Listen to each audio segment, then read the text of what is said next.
So for our next speaker today, also from maths, we have Toby talking about viscoplastic fingers. Well, thank you, and thank you for the invitation. So yeah, I'll be talking about the viscoplastic Saffman-Taylor instability, also known as viscous fingering, viscoplastic fingering.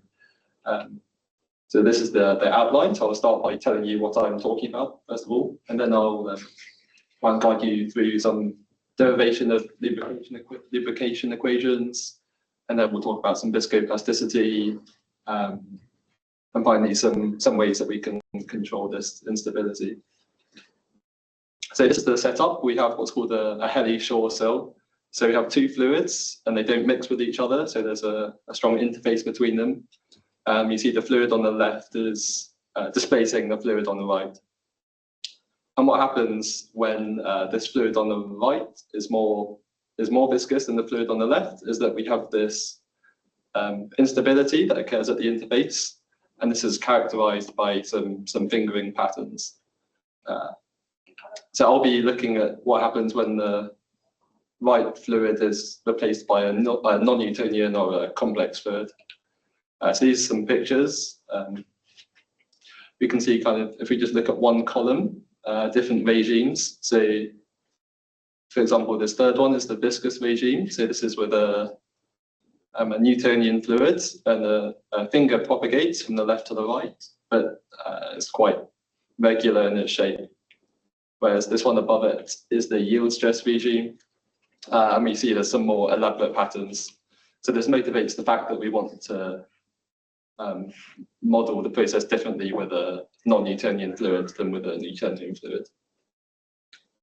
And this is just another example of the different kind of patterns we can get. So I'll mostly be interested in the kind of top two regions here, so the early instability formation. As it progresses, you can see these kind of dendritic patterns to kind of branching out. So that's the introduction. And now we'll kind of derive the equations that we're going to use to model this process. So we start with Navier-Stokes, which maybe some of you have seen before. So it's kind of a classic momentum balance equation. So on the left, we have some rate of change of the velocity field.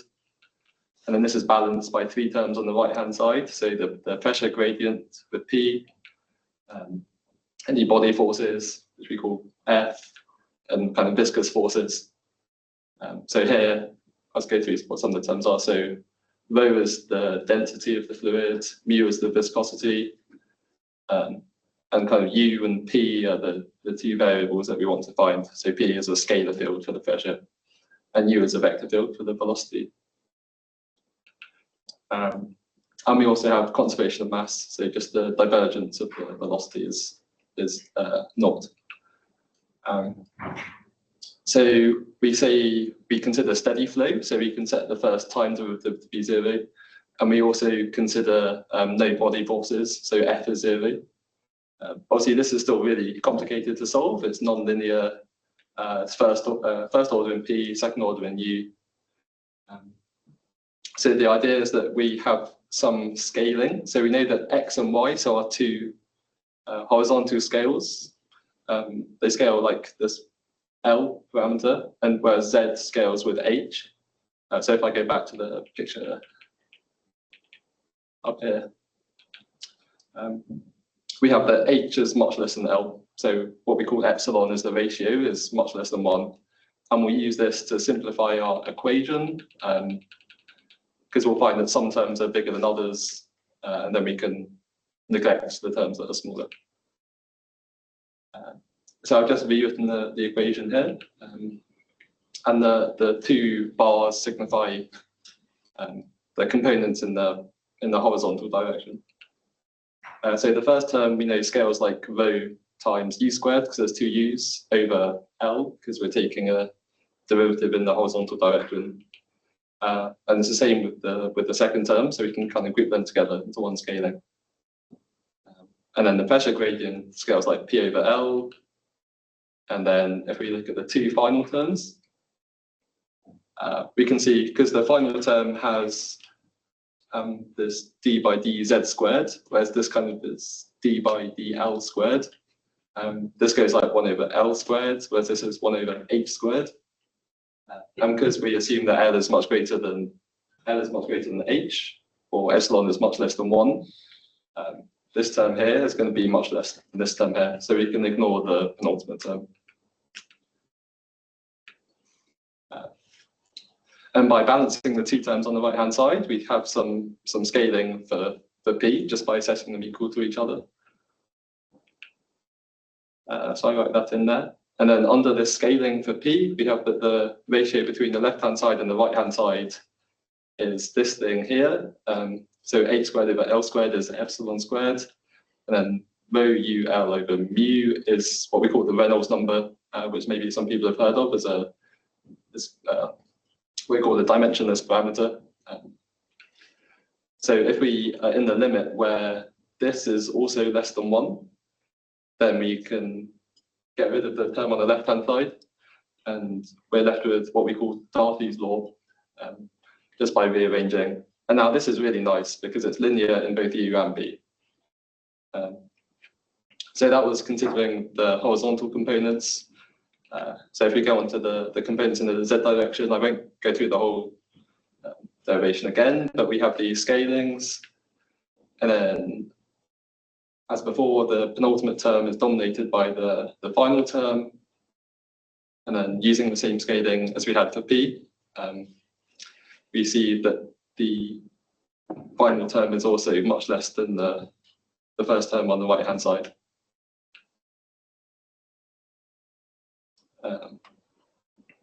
And also the ratio now between the two sides is epsilon to the 4 times the Reynolds number. So in the same limit as we've already considered, we can ignore the left-hand side. So we have that P is not an explicit function of Z, so it's just a function of X and Y. And this is good because if we go back to Darcy's law, that means we can integrate twice with respect to Z and find that, well, if we integrate over H, then we have this Q, which we can think of as the flux.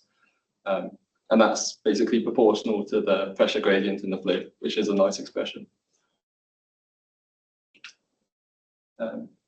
So yeah, that's everything on the lubrication equations, which is kind of part 1. And then part 2 is we want to consider how we can model a non-Newtonian fluid compared to a Newtonian fluid and how that might affect these equations. So everything I've done so far is just for a Newtonian fluid because we have this constant viscosity.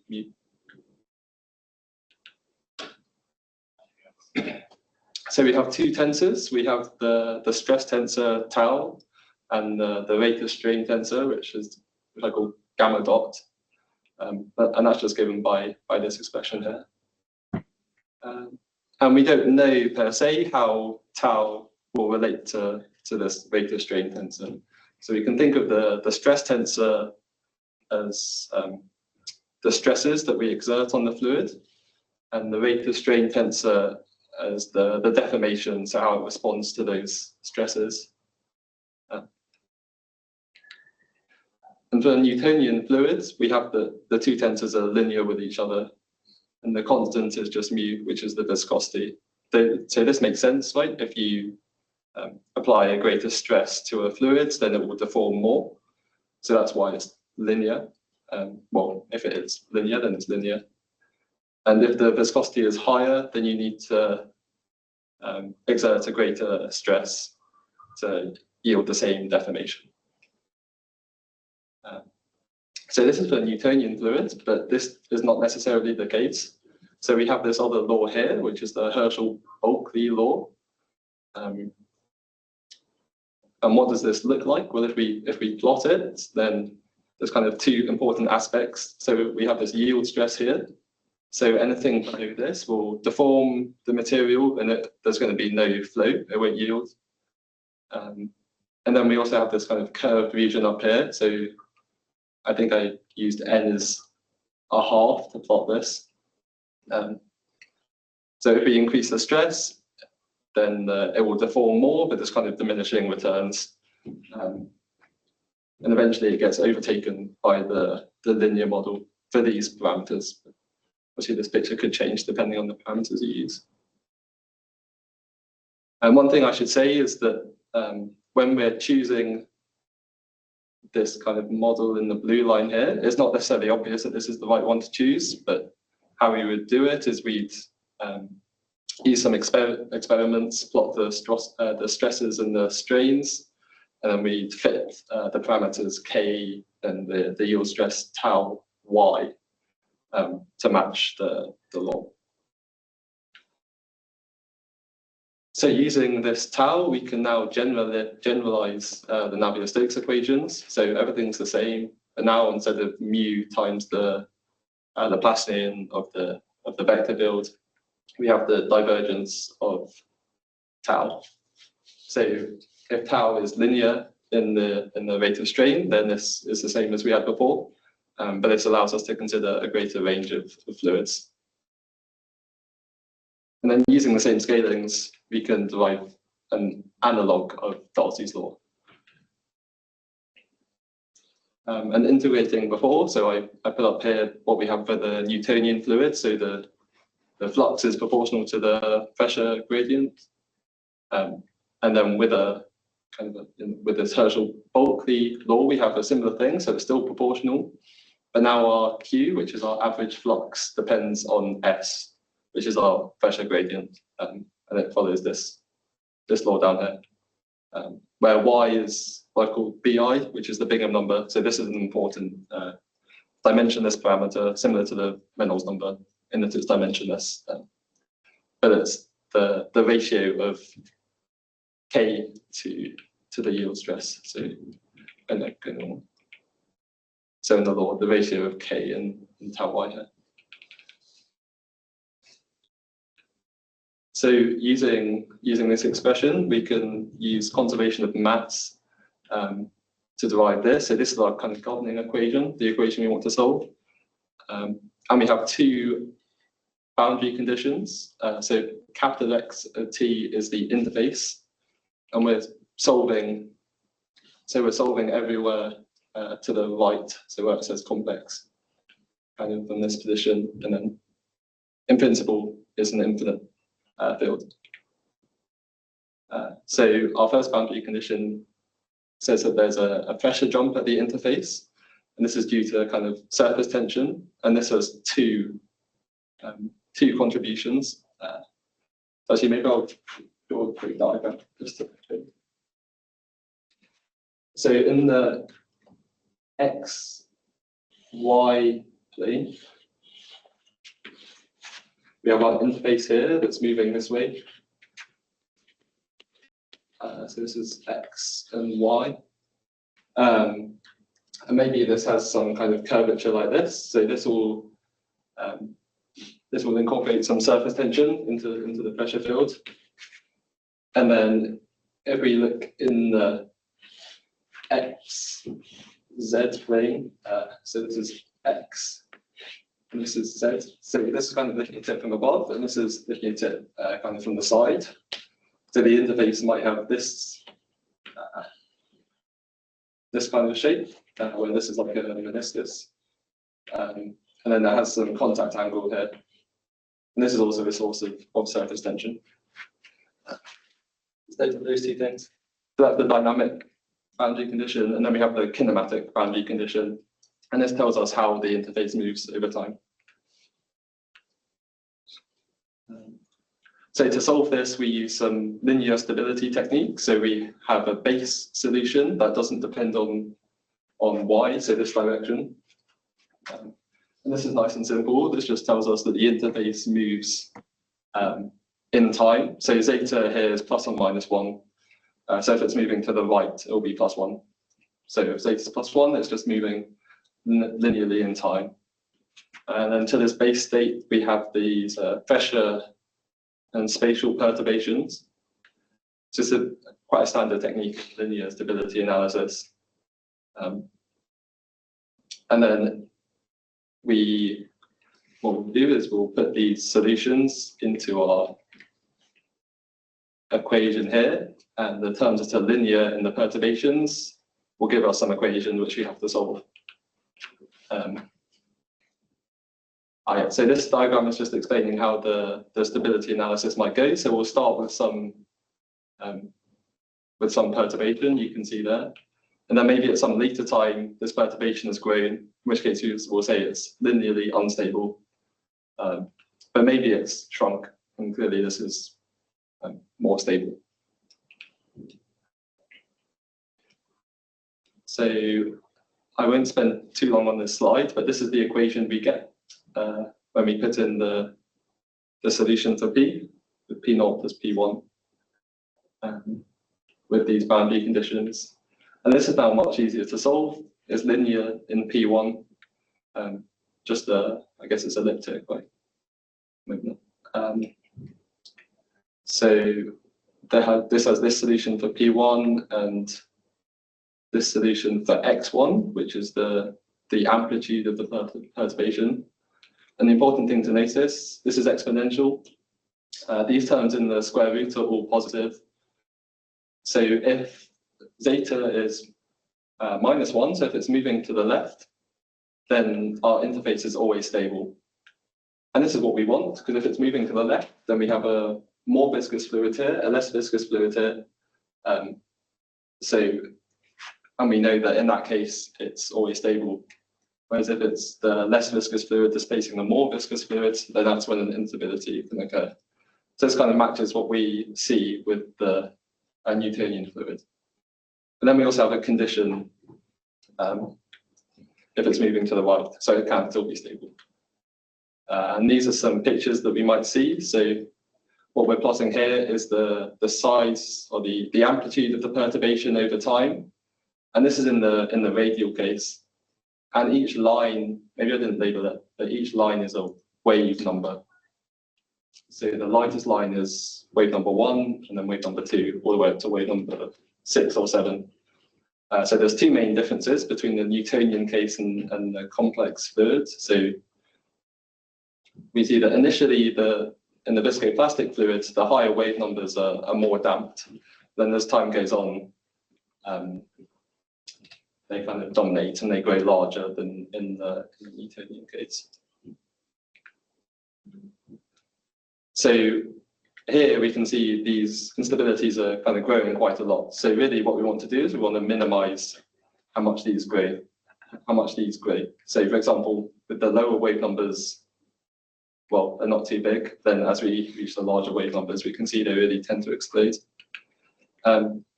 So one method that's being proposed to do this would be to add a gradient to this upper boundary of the cell.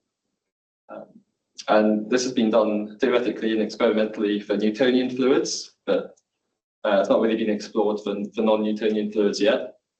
So we thought this is a natural next step to make. So obviously this will change the equations. So I guess maybe I won't go into too much detail, but we get this extra term here in the dynamic boundary condition, and we get this extra term here in the kinematic boundary condition. And now we can't solve it analytically like before, but we can in some limit. So in what we call the power law limit, so when this Bingham number is much less than 1, we have this expression for the I guess growth rate. So this first term is what we see when there's no gradient, so when delta is 0. And then if we assume delta is small, then we have this kind of correction term in blue. And there's kind of competing elements in there. So for example, the first term is -1, so it's negative. And the second term will be positive. So these will compete against each other, and which one is bigger will determine if the growth rate increases or decreases over time. So this is kind of as far as we can go analytically. So what we have to do now is solve the problem numerically. And we do so by varying some parameters and seeing kind of what effect they have on the perturbation side. So these are the main parameters we have. So we have the gradient delta, the Bingham number I've mentioned, the surface tension, and also the wave number. So for example, if we vary the Bingham number, what do we see? Well, firstly, we see that when delta is negative, so these are the darker lines, there's some really good damping of the perturbation. So here it goes down to 10 to the -5, so it's basically eliminated the perturbation. So it's stable in this case. So for Bingham number 0 and maybe 1, the gradient does a good job of minimizing the perturbation. But if we increase the Bingham number too much, then everything just explodes and it's always unstable. We can also vary the surface tension, sigma, and we get similar things, except here we see that if we increase sigma, it will reduce the size of the perturbation if the cell is converging, so it has negative gradient, whereas if it has positive gradient, it doesn't do much different. And then finally, we vary K. I guess similar to the first picture we saw, for large wave numbers, well, these are quite heavily damped initially, but then they will grow over time. So I think that's pretty much everything I wanted to cover. So we initially derived the lubrication equations from just regular momentum balance equations.